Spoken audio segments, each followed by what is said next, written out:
কবরের হাদিস। এটা তো প্রত্যেকে জানেন, জানেন না যে কবরে কয়টা প্রশ্ন করা হবে? তিনটা। সবাই জানেন তিনটা প্রশ্ন করা হবে। কি সেটা?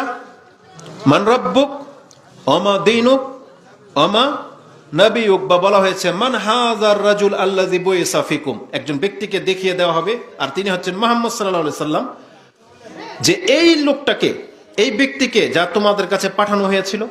মুসলিমরা তো চিনতে পারবে যারা রাসূলের নাম জপেছে, রাসূলের নাম শুনলেই সাল্লাল্লাহু আলাইহি ওয়াসাল্লাম বলেছে, যার সুন্নাহর ইত্তেবা করেছে, যার চেহারার মতো চেহারা করতে চেয়েছে, যার আদর্শের মতো আদর্শ করতে চেয়েছে, তাহলে যেই ক্ষেত্রে যেই কোনো বিষয়ে সে সুন্নাহ কি সেটাকে অ্যাপ্লাই করেছে এবং বাস্তবায়ন করার চেষ্টা করেছে, সে তার নবীকে সহসাই চিনতে পারবে যে হাযা রাসূলুল্লাহ, এটা হচ্ছে রাসূলুল্লাহ।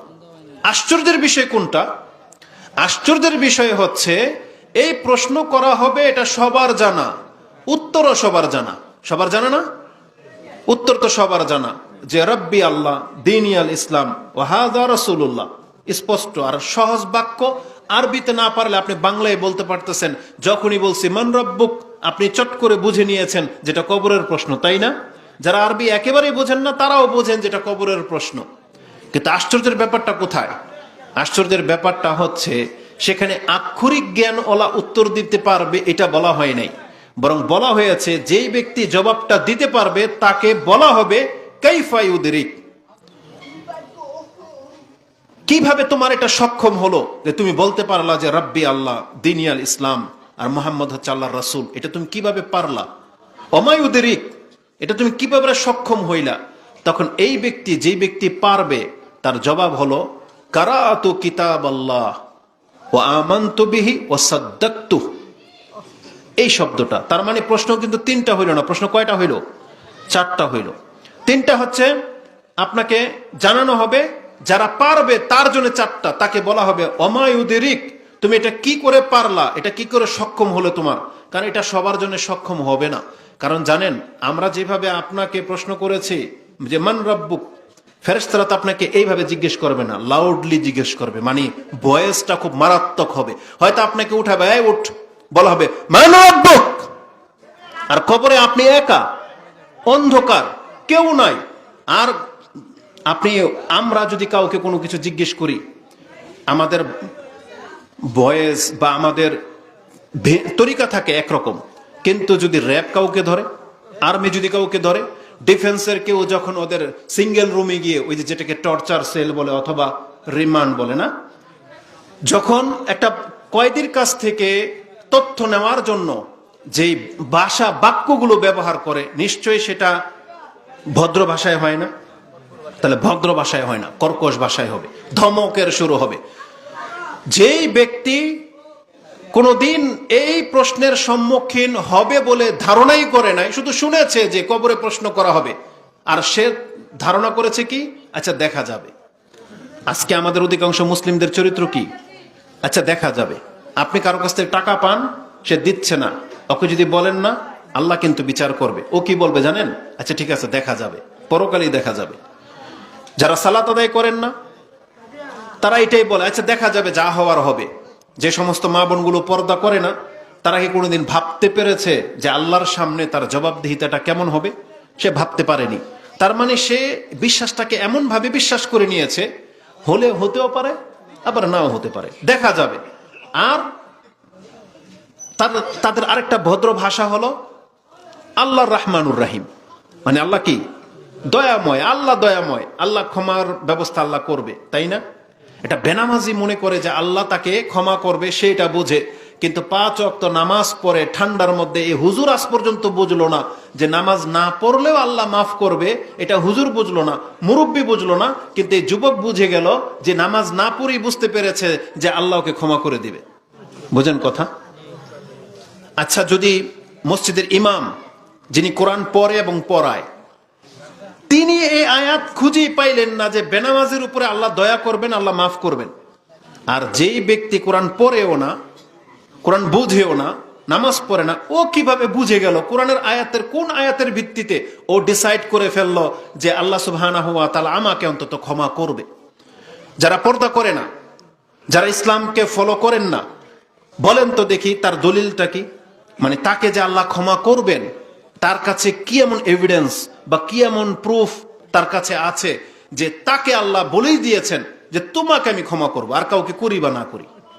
আছে কারো কাছে কোনো দলিল আছে? হ্যাঁ, তো বুরহানাকুম, তাহলে আল্লাহ বলেছেন দাও, পেশ করো, তোমার কাছে কি এভিডেন্স আছে পেশ করো। বুরহান মানে হচ্ছে অকাট্য দলিল, প্রুফ। আমি কি তোমাকে সিগনেচার করে দিয়েছি যে বান্দা তোমাকে আমি ক্ষমা করব? কেন? কারণ তুমি আহলে হাদিসের সন্তান, তুমি অমুক অমুক বুজুর্গের ছেলে, ইমামের ছেলে তুমি, এটা আল্লাহ বলেছে? কারো কাছে কোনো আছে এরকম প্রমাণ? তাহলে কারো কাছে কোনো প্রমাণ নাই। এই জন্য আমরা বলি মাঝে মাঝে বেনামাজিদেরকে, এমন কোন লিখনি, এমন কোন আলেমের বক্তব্য আপনার কাছে দলিল হিসেবে আপনি নিয়ে নিয়েছেন যে এই কথার ভিত্তিতে আমি নামাজ পড়ি না, যে আমি বুঝতে পেরেছি যে আমি নামাজ না পড়লে নাজাত পাবো, সেই দলিলটা, সেই লিখনিটা কি? একটু পেশ করেন, তাহলে আমরা একটু ছাড় নেই। যেমন আমরা ছাড় নেই কখন? সফরের সময়। কারণ আমাদের কাছে প্রমাণ আছে যে সফরে গেলে রাসূলুল্লাহ সাল্লাল্লাহু আলাইহি সাল্লাম কসর করতেন। তাহলে 4 রাকাতের জায়গায় আমরা 2 রাকাত পড়তেছি, তাই না? তাহলে এই সুযোগটা আমরা গ্রহণ করেছি। কিন্তু আপনি যে এমন সুযোগ গ্রহণ করেছেন যে নামাজই পড়া লাগে না, তা আপনার ধর্মটা কি? ওটার একটু এভিডেন্স, একটু নীতিমালাটা একটু পেশ করেন তো, আমরাও একটু দেখি কি আছে সেই প্রমাণ। কেন যেন মনে হচ্ছে যে এই ধরনের ব্যক্তিদেরকে আল্লাহ সুবহানাহু ওয়া তাআলা বলেছেন কি জানেন? আল্লাহ বলেছেন, সেটা আপনি পেয়ে যাবেন, আমি যেহেতু কোরআনের হাফেজ না, কিন্তু কিছু কিছু আয়াত আমার মনে থাকে, আপনি সেটা পেয়ে যাবেন সূরা কলম 69, মানে সূরা মুলকের পরের সূরা 69 না, 69 সূরা কলমের মধ্যে 35-এর পরে কিছু আয়াত আছে, আপনি তাতে দেখেন আল্লাহ সুবহানাহু ওয়া তাআলা কি বলেছেন।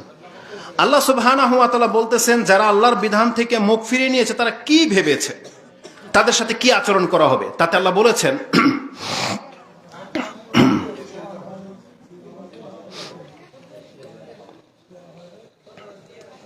কালাম, আল্লাহ সুবহানাহু ওয়া তাআলা বলেছেন, আম লাকুম কিতাবুন ফিহি তাদরুসুন, আচ্ছা এই বান্দাদের কাছে কি এমন কোন লিখনি কিতাব আছে যেখান থেকে সে এই শিক্ষাটা নিয়েছে? যে দেখেন, আল্লাহ যে কথাটা আমি বললাম, ঠিক আল্লাহ সুবহানাহু ওয়া তাআলার কালামে এটার ইঙ্গিত রয়েছে।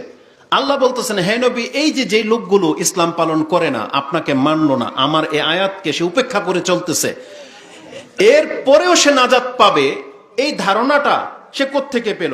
আমলাকুম কিতাবুন ফিহি তাদরুসুন, এমন কোন কিতাব তার কাছে আছে যেখান থেকে সেই শিক্ষাটা নিয়েছেন? তাদরিস, এই যে দার্স নিয়েছে, কোন শেখ, কোন আলেম, কোন কিতাবে আছে যে কিতাব থেকে মা বোনরা, মহিলারা, এই যে আপনারা যারা মনে করেন যে আমি সিগারেট খেলেও আল্লাহ আমাকে মাফ করবে, আমার সন্তান নামাজ না পড়লেও নাজাত পাবে, আমরা আহলে হাদিসের পরিবাররা যেমন খুশি তেমন চলি, তারপর ধর্মটা আমাদের কাছ থেকে কেউ ছিনিয়ে নিতে পারবে না, এই যে দিক নির্দেশনাগুলা, এই কথাটা কেন বলতে জানেন? আজকের বক্তব্যটা মিজাজটা খারাপ হয়ে গেছে একটা বাচ্চার কথা শুনে। আর এই বাচ্চাটা আমাদের বাচ্চা না, হানাফির বাচ্চা না, আহলে হাদিসের বাচ্চা। জানেন কি করেছে? আমি যখন নামাজ পড়ে মসজিদ থেকে বের হই, এটা একবার ছোট শিশু বাচ্চাও কিন্তু না, আমি না হয় মেনে নিতাম, ওর বয়স 12 থেকে 15 হবে, 3জন ছেলে এই মেলা থেকে, ও ওই যে টম এন্ড জেরির মতো কার্টুন আছে না, এই কার্টুন ফোটকা যে বেলুনগুলো কিনে নিয়ে যাচ্ছে।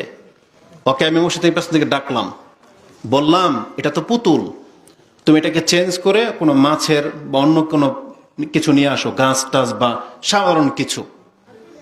তো ও বুঝলো না কথাটা, ওকে বললাম এটা তো পুতুল, এটা ঘরে রাখলে তো ফেরেশতা আসবে না, ও কথাটা মানলো না, ও চলে গেল। একটু দূরে গিয়ে ও কি বলছে জানেন?